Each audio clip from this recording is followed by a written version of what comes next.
بسم اللہ الرحمن الرحیم۔ ہم کہتے ہیں کہ ہمارا رب تو ہم سے 70 ماؤں سے زیادہ محبت کرتا ہے، تو پھر وہ ہمیں آزمائش میں کیوں ڈالتا ہے؟ ہم یہ بھی کہتے ہیں کہ وہ رب تو جانتا ہے نا کہ ہمیں کس چیز کی خواہش ہے، ہمیں کیا چاہیے، ہم کیوں روتے تڑپ رہے ہیں، ہم کیوں آداس رہتے ہیں، ہماری آنکھیں کیوں نم رہتی ہیں، ہمارے دل میں کیا درد ہے، وہ تو سب جانتا ہے، تو انتظار ہی کیوں کرواتا ہے، بن مانگے کیوں نہیں عطا کرتا، تڑپتے ہوئے کیوں دیکھتا رہتا ہے، مانگنے پر بھی کیوں ہماری دعاؤں پر کن نہیں کہتا، کیوں؟ بس یہی کہتے رہتے ہیں۔ اچھا سنو، ذرا یہ سوچو، اگر آزمائش نہ آتی تو آپ اپنے رب سے جڑ پاتے؟ آزمائش ہی تو وہ واحد ذریعہ ہے رب تعالیٰ کے قرب حاصل کرنے کا۔ اگر دل میں کوئی خواہش نہ ہوتی تو آپ اپنے رب سے ہم کلام ہوتے؟ دعا ہی تو وہ واحد ذریعہ ہے اپنے رب سے ہم کلام ہونے کا۔ وہ رب ہمیں مختلف طریقوں سے آزماتا ہے، کبھی ہم سے لے کر اور کبھی ہمیں دے کر، لیکن یاد رکھنا وہ رب آزماتا بھی اسے ہی ہے جسے اپنے قرب سے نوازنا چاہتا ہے۔ رب کریم کے پاس آپ کے لیے خوبصورت دروازے ہیں اور اس دروازے پر صرف آپ کا نام لکھا ہوا ہے۔ وہ دروازے آپ ہی کے لیے کھلیں گے، آپ کا کام صبر و تحمل سے دستک دیتے رہنا ہے۔ ایک نہ ایک دن رب یہ دروازے آپ کے لیے کھول دے گا، وہ کن بھی کہے گا اور معجزہ بھی ہو جائے گا، اور پھر سب کچھ اچھا ہو جائے گا۔ اپنا معاملہ اپنے اللہ کے سپرد کر دینا، وہ اپنے در سے آپ کو خالی ہاتھ نہیں لوٹائے گا۔ اگر تمہیں معلوم ہو جائے تمہاری ہر تکلیف کے بعد تمہارے لیے کتنی آسانیاں لکھ دی جاتی ہیں تو تم کبھی بھی اپنے حال پر نہیں روتے، اور بہت جلد اللہ تمہیں اتنا نوازے گا کہ تم خوش ہو جاؤ گے۔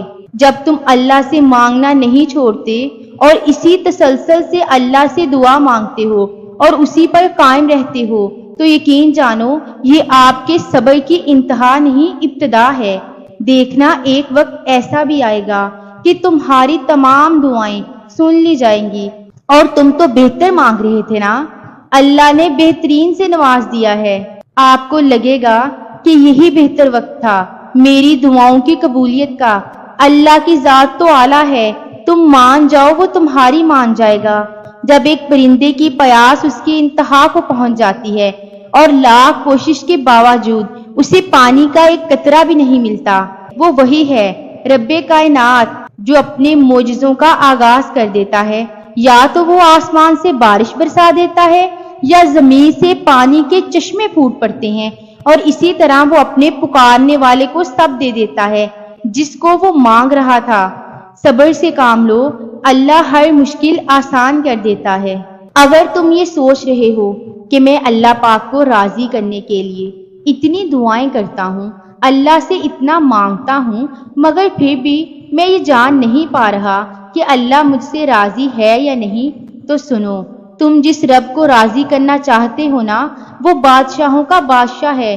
اللہ پاک قرآن پاک میں فرماتا ہے کہ وہ اپنی رحمت کے ساتھ تمہاری طرف متوجہ ہونے کا ارادہ رکھتا ہے، اور وہ علیم بھی ہے اور دانا بھی۔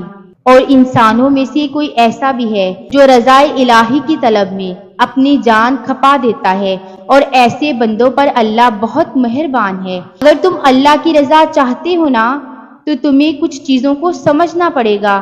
جانتے ہو، خدائی انتظام میں مستقل یہ قاعدہ ملحوظ رکھا گیا ہے کہ سب کچھ کسی ایک ہی کو یا سب کچھ سبھی کو نہ دے دیا جائے۔ اگر تم ذرا غور کرو تو تمہیں ہر پہلو میں تفاوت نظر آئے گا۔ اللہ اگر تمہیں ایک چیز سے محروم کرتا ہے تو کسی چیز سے ضرور نوازتا ہے، اور جب تم اللہ کی تقسیم پر راضی ہو جاؤ گے نا، تو وہ مہربان رب تمہاری رضا میں بھی راضی ہو جاتا ہے۔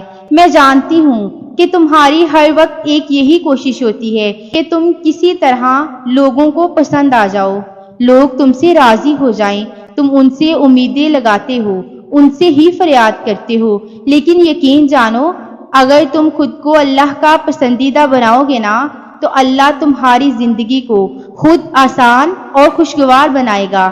اگر آج تمہاری زندگی میں بہت کچھ غلط ہو رہا ہے یا کچھ تمہارے مطابق نہیں ہے، تمہیں اذیت ہو رہی ہے اور تم اللہ کی مصلحت سمجھ نہیں پا رہے، تو یاد رکھو کہ اکثر کچھ صحیح ہونے سے پہلے بہت کچھ غلط ہوتا ہے۔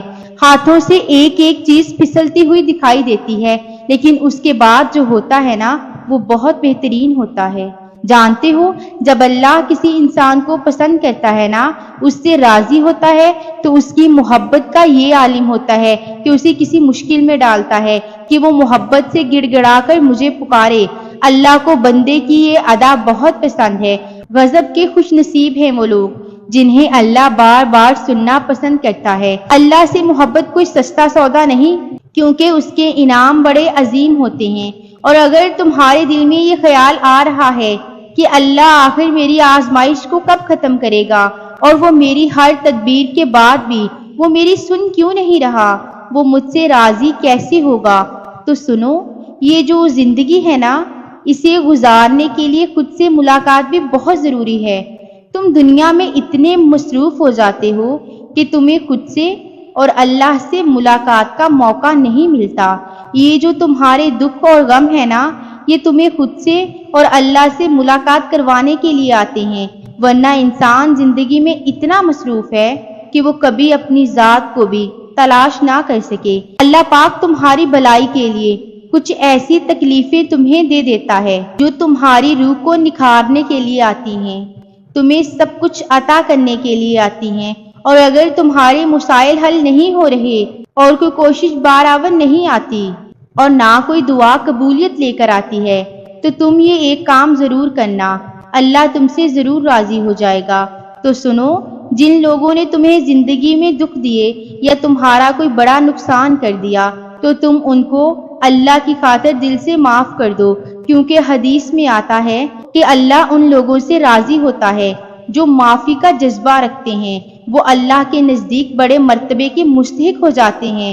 حضرت علی رضی اللہ تعالی عنہ نے فرمایا، زندگی اس طرح بسر کرو کہ دیکھنے والا تمہارے درد کے بجائے تمہارے صبر پر رشک کرے، کیونکہ قرآن میں اللہ نے جگہ جگہ صابرین کو خوشخبری سنائی ہے۔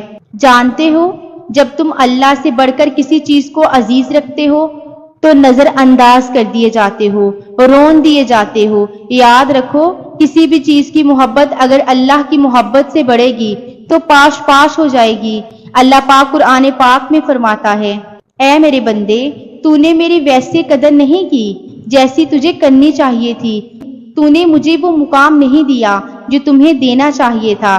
جانتے ہو، اللہ تو تم سے اتنی محبت کرتا ہے کہ وہ تمہاری خامیاں نظر انداز کر کے تمہیں معاف کرنے کے بہانے ڈھونڈتا ہے، تمہاری آنکھ سے نکلنے والے آنسو کو اپنی محبت سے ٹھنڈا کر دیتا ہے۔ وہ مہربان رب تم سے راضی کیوں نہ ہوگا؟ جان رکھو، جس کو رب بلندی نصیب کرنا چاہتا ہے نا، اسے کوئی پستی میں گرا نہیں سکتا۔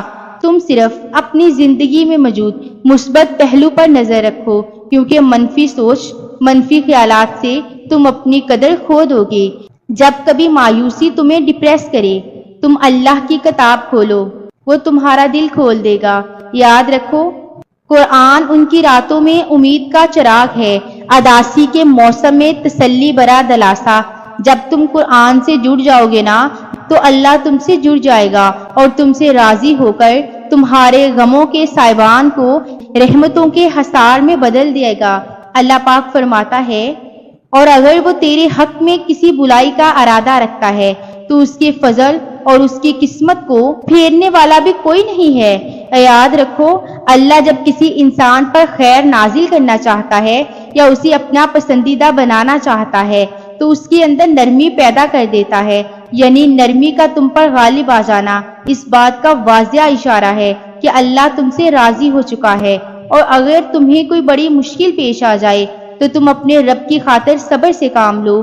جان لو، تمہاری بقا اور سلامتی ہر وقت اللہ تعالیٰ کے فضل پر منحصر ہے، اور تم کسی بھی چیز سے ایسے دل نہ لگانا کہ رب کی رضا کی خاطر اسے چھوڑ نہ سکو، کیونکہ اللہ کے راضی ہو جانے کی ایک بڑی نشانی تو یہ بھی ہے کہ جب زندگی تمہیں دوراہے پر لا کھڑا کر دے اور اس وقت تم اپنا رخ اپنے رب کی جانب موڑ لو، تو اللہ تم سے راضی ہو جاتا ہے۔ قرآن کہتا ہے ہر ایک کے لیے ایک رخ ہے جس کی طرف وہ مڑتا ہے، اور اگر تم نے اپنا رخ اللہ کی جانب موڑا ہے، وہ جس کی قدرت سے کوئی شے باہر نہیں، وہ الصمد بھی ہے اور غنی بھی، وہ بہت جلد تمہاری زندگی کو ایسے حسین تاروں سے آراستہ کرے گا جس کی جگمگاہٹ سے تم دنگ رہ جاؤ گے۔ بے فکر ہو جاؤ، وہ تمہارے آنسوؤں اور تڑپ کی لاج ضرور رکھے گا، تمہاری دعاؤں پر اپنی کن کی مہر ضرور لگائے گا۔ وہ کن فیکن کا مالک، وہ تمہاری زندگی میں ایسی خوشیوں کی بہار لائے گا کہ تم ایک دن اپنی قسمت پر رشک کرو گے۔ جو میرے بہن بھائی پریشان ہیں، اللہ پاک ان سب کی پریشانیوں کو دور فرمائے اور سب کی دعاؤں کو قبول و منظور فرمائے، آمین ثم آمین۔ اگر آپ کو ویڈیو اچھی لگی ہے تو چینل کو سبسکرائب کر دیں اور ویڈیو کو لائک کر دیں۔ جزاک اللہ۔